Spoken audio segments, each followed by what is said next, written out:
Hi, thanks for joining me. My name's Claire and I run an online meal planning subscription service called Delicious and Real. And I am all about simplifying meal times and proving to people that cooking from scratch can be simple. It's all about taking everyday ingredients and cooking them simply. Now, I like cooking, but I don't want to spend hours in the kitchen, and I haven't got time to spend hours in the kitchen. As well as my business, I'm also a primary school teacher part-time, and I have a young family, so I have children who have very, very busy lives, and after school, when I should be cooking dinner, I'm often running around after them. I am absolutely thrilled that the HPFT have invited me along to talk as part of your Wellbeing Festival, which is happening throughout September.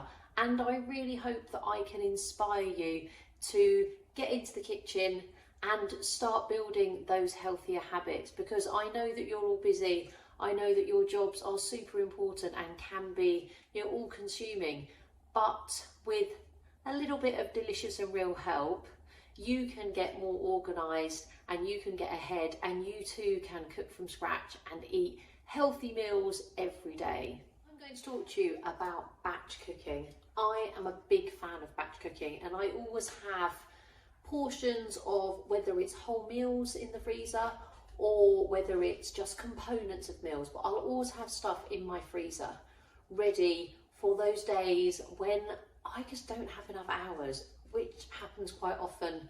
If you work and you have children and you have lots of other commitments, you'll know exactly what I'm talking about. So, batch cooking. Let's start with the basics. When you batch cook, the first thing you're going to need is you're going to need a freezer, and you're going to need enough space to store what you are cooking in advance. Now, I'm really lucky. I have got my normal kitchen freezer, and then I've got a chest freezer as well. If you don't have this, there are ways of minimising the size of the dishes which you are freezing. Now, I used to freeze all of my dishes in takeaway containers, little plastic containers that I got, with my takeaways at the weekend. Two problems with this. Problem number one is they don't last very long, and I find that they often crack. I'll get something out to defrost and I'll find it's leaked all over the fridge.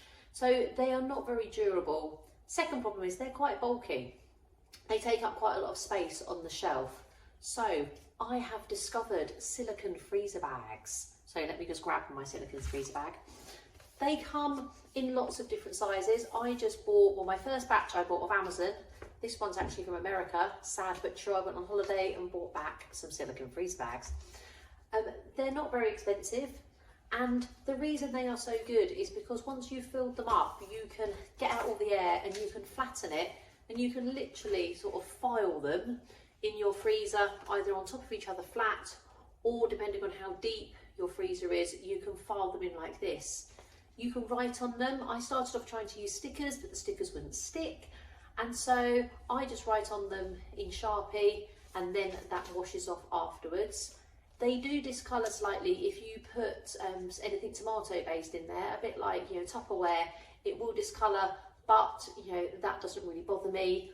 One way of getting around that is to have sort of two sets. One set which you use for tomato based products, and one set which you use for non-tomato based. But as long as I know it's clean, as long as I've cleaned it, I wash them up by hand. I tend to just fill them with hot water, soapy water, so you can turn them inside out and give them a good scrub.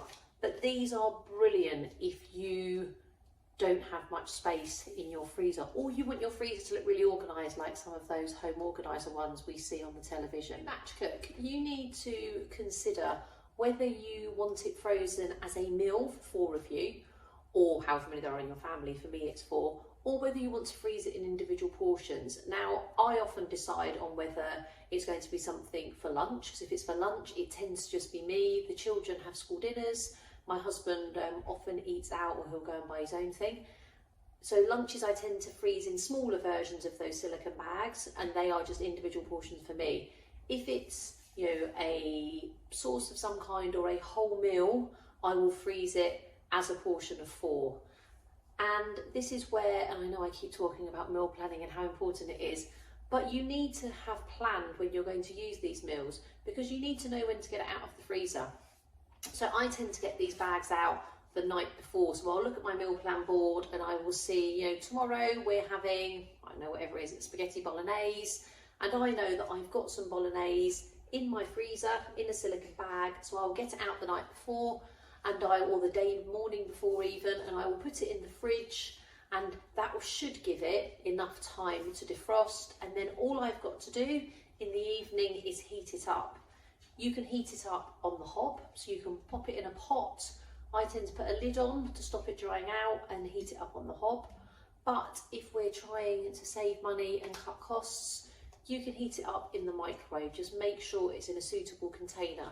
I've got a really good plastic container with a lid, which I bought many, many years ago from Pampered Chef, which no longer trade, unfortunately, in the UK, but I use that for most things in the microwave. When you're heating things up that have been frozen, number one, make sure that you heat it thoroughly. You want it to be piping hot.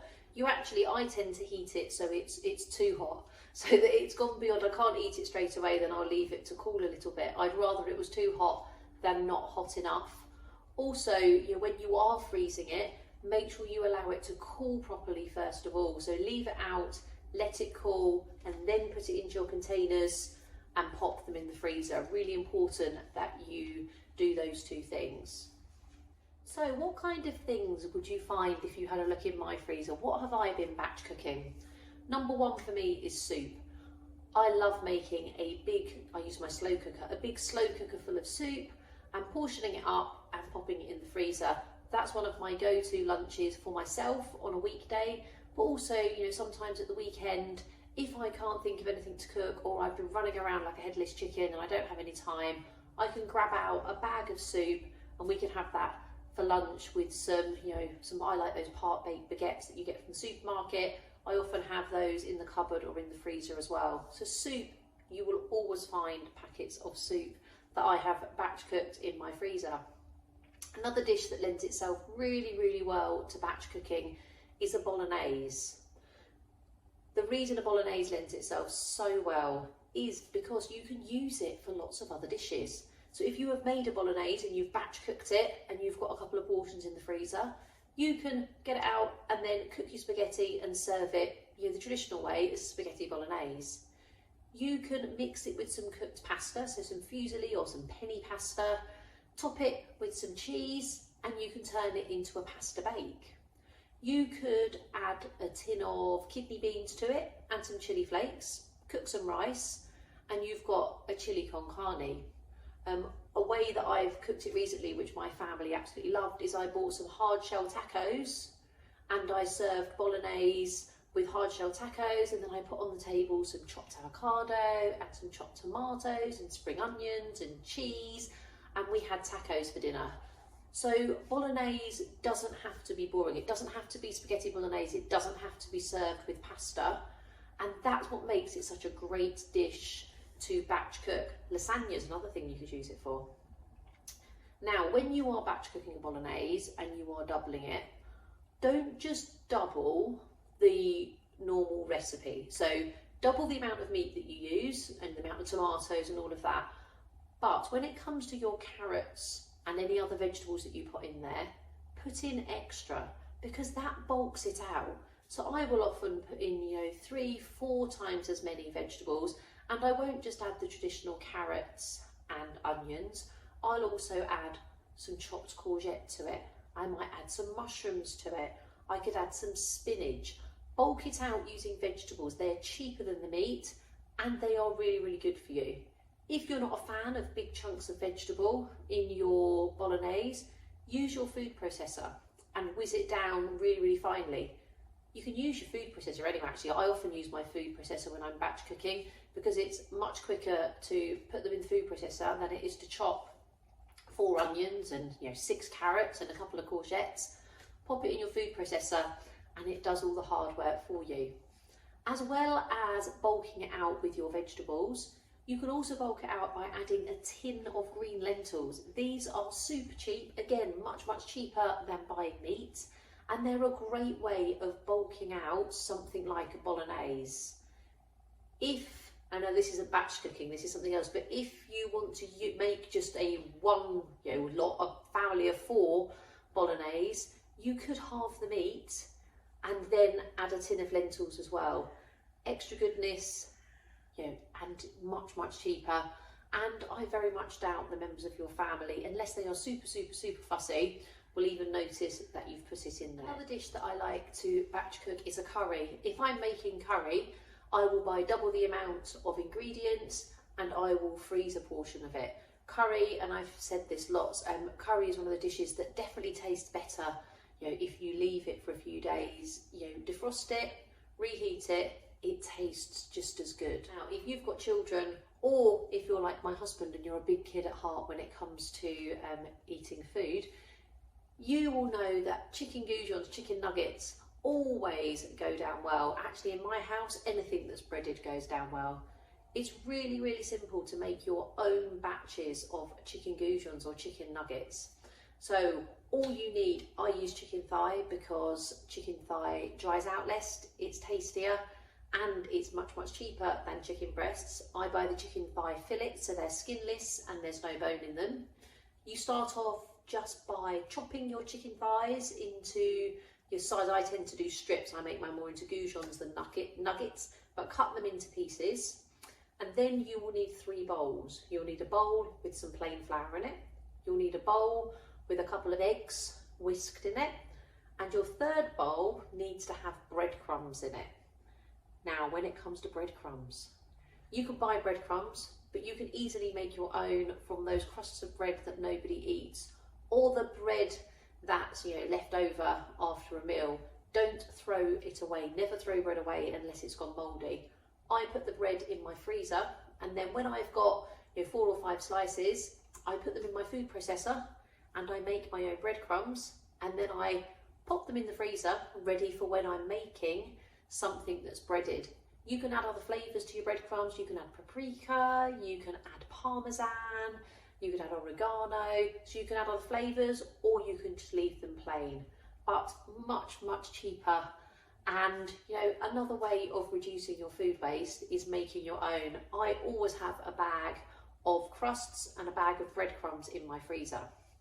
So back to my chicken goujons. I've cut my chicken into strips, and then I am going to dip each one with one hand. You put one hand behind your back because your hand ends up quite messy.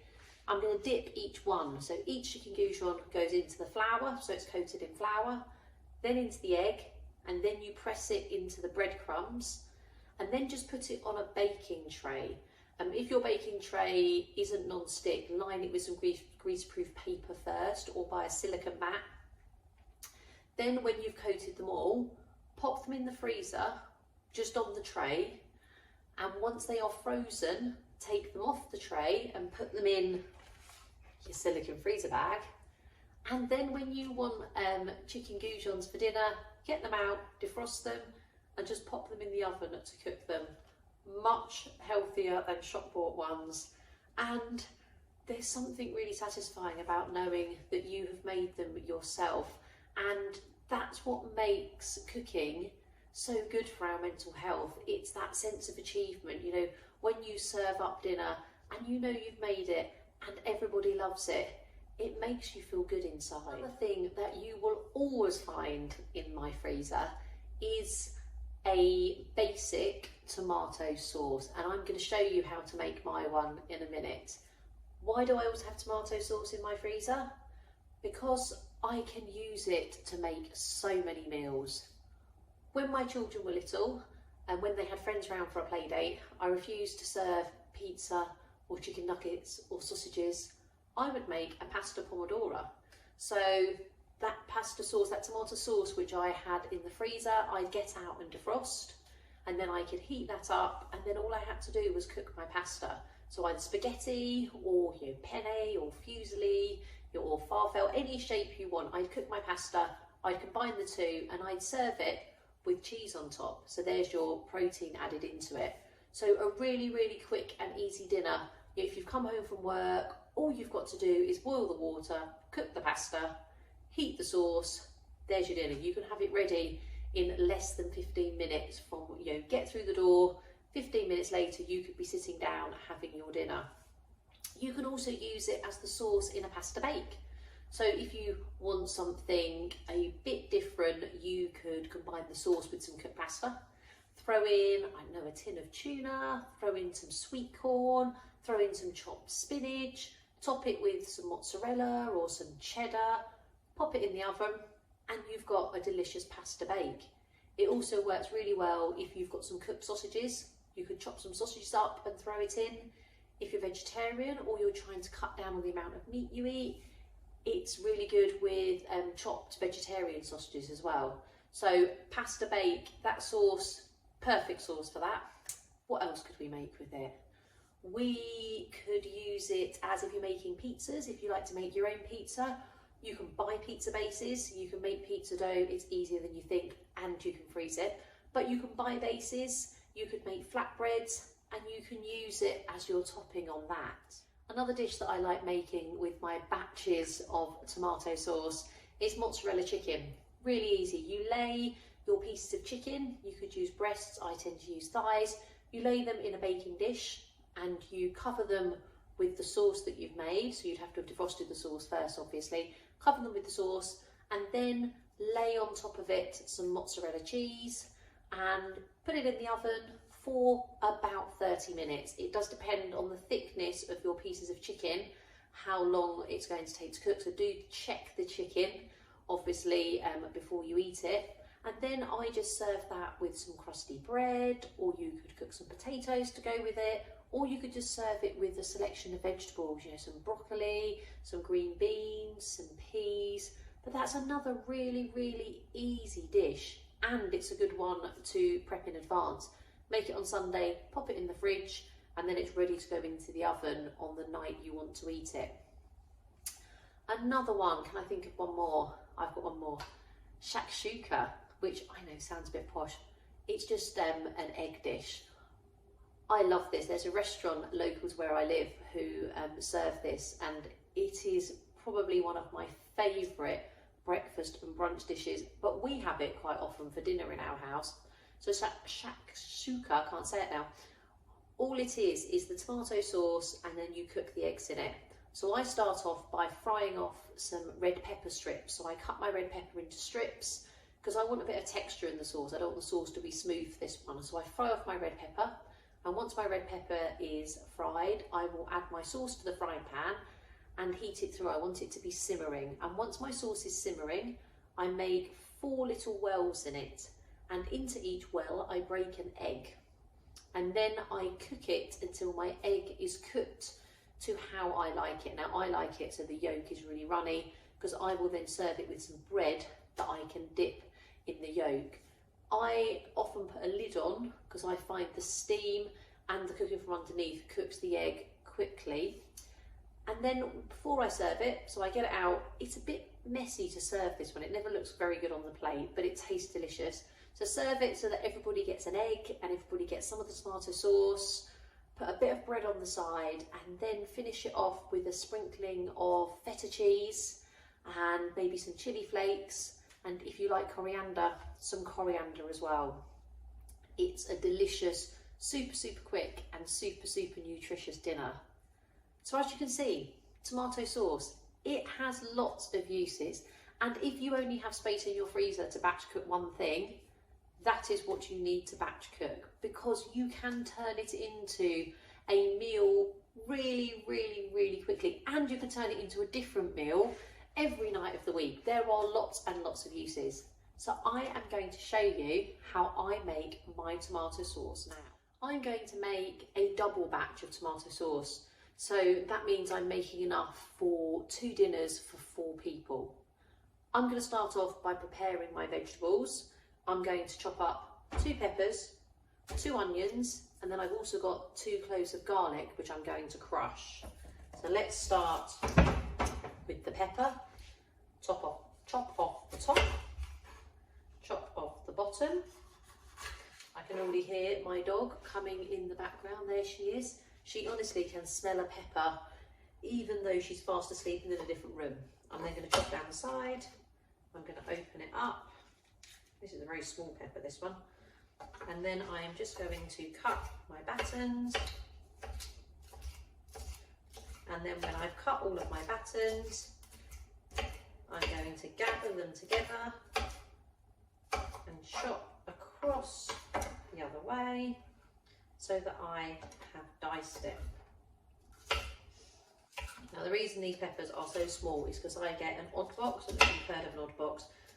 So an odd box is the vegetables which would have normally gone to landfill. So they're vegetables which can't be sold because they are too small, they're slightly odd shape, or there's surplus of them.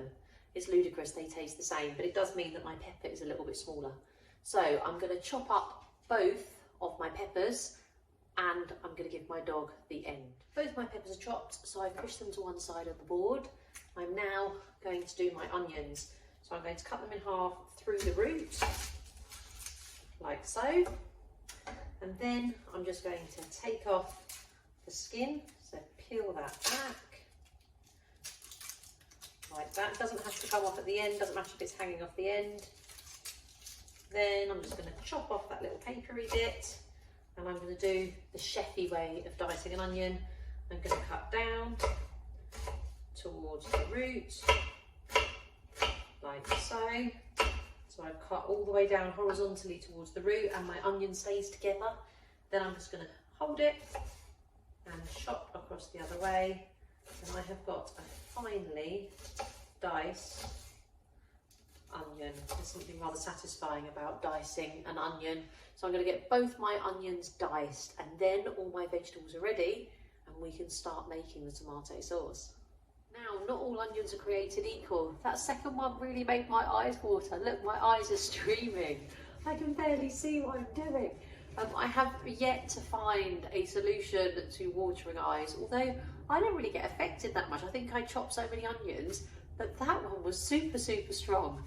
Okay, what we're going to do now is we're going to heat some oil in our pan. I'm using one of my cast iron ones, just because I really like them and I tend to use them for everything. But you can do this in a frying pan. And turn on the heat. Oh my goodness. And I am going to add some oil. I've got my rapeseed oil. This is my preferred oil for cooking with.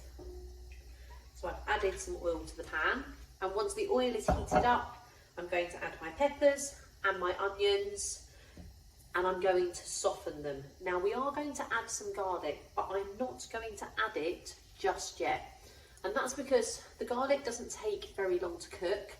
And if you burn the garlic, same with onion actually, but if you burn the garlic, it gives a really, really bitter taste to the dish. So we're going to add that when the onions and peppers are ready. With the onions, like I said, they will make your dish go bitter if you burn them. So please do keep an eye on them. Make sure you turn the heat down. It's best to cook them slowly and let them soften, you know, nice and slowly, let them go translucent and slightly golden, as opposed to having the heat really high and intense and them charring on the bottom. Right, I'm going to add these to my pan. Let's pop them in. They're starting to sizzle, and then once they're all in, I am going to give them a stir because I want them all to be covered in the oil. So I'm just going to grab a wooden spoon, give them a stir, make sure everything's covered. And I'm going to leave them, it will probably take, there's quite a few of them, probably take about 10 minutes for them to get translucent and soft, ready for the next stage. My peppers and onions have softened, my onions have gone, you can see, have gone nice and translucent. So that tells me they're ready. So I'm just going to leave them there with the heat still on, and I'm going to add my garlic. Now, one thing that I think everybody should have in their kitchen is a sturdy garlic press. This one's really, really good. It's quite heavy, and because it's so sturdy, it means that I can crush my garlic without peeling it. So I put my garlic in as it is, and I just squeeze it through.